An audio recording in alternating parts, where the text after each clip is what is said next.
ஓம் அமிர்தேஷ நமஹ. ஓம் நம சிவாயா. இன்னைக்கு டே 25. நம்மளுடைய குருவான ஸ்ரீமத் அமிர்தானந்தமயி தேவி அம்மாவுக்கு நம்ம எதுக்கு தேங்க் பண்ண போறோம் அப்படின்னா, அம்மா மேல நம்ம சிறந்த பக்தி பண்றோம்னு வச்சுக்கோங்களேன்.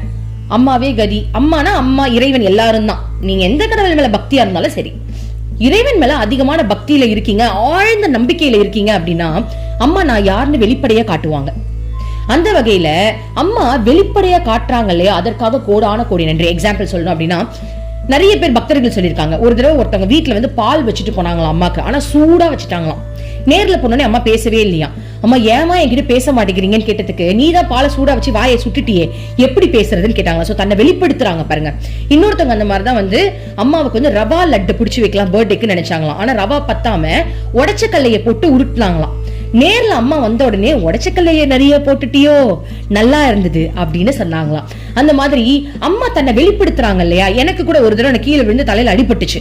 நான் போன உடனே அம்மா தலையில கை வச்சு, தலை எப்படி இருக்கு, தலையடி உனக்கு சரியாயிடுச்சா, எப்படி இருக்குன்னு என்ன கேட்டாங்க. அப்போ அந்த பக்திக்கு அம்மா பிரதிபலிக்கிறாங்க. ஆனா நிறைய பேருக்கு இது நடக்குமான்னு கேட்டா எனக்கு தெரியல.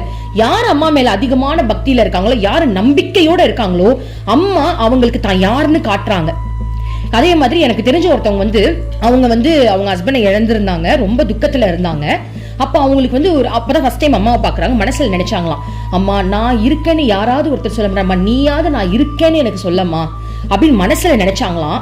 அம்மா கட்டி பிடிச்சு காதல நான் இருக்கேன் உனக்கு அப்படின்னு சொன்னாங்களாம். எவ்வளவு பெரிய விஷயம் இல்லையா. இதே மாதிரி ஒருத்தவங்க குழந்தை இல்லையா, அம்மா கிட்ட போயிட்டு குழந்தை வேணும்னு கேட்டப்ப அம்மா வந்து வயிற்று தடவி கொடுத்தாங்க. உண்மையாவே அவங்களுக்கு 30ஆம் தேதியே வந்து குழந்தை நின்றுடுச்சான்.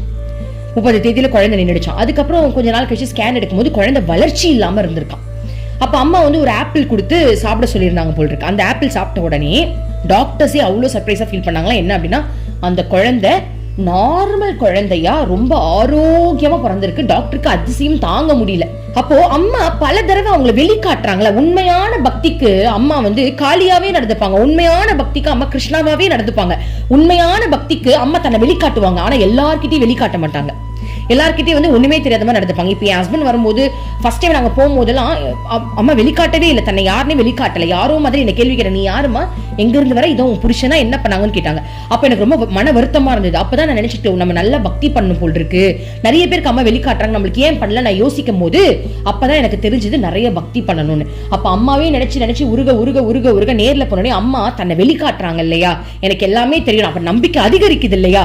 அதற்காகவே அம்மா உங்களுக்கு கோடான கோடி நன்றி நன்றி நன்றி நன்றி நன்றி அம்மா. ஓம் அமிர்தேஷ நமஹ. ஓம் நம சிவாயா.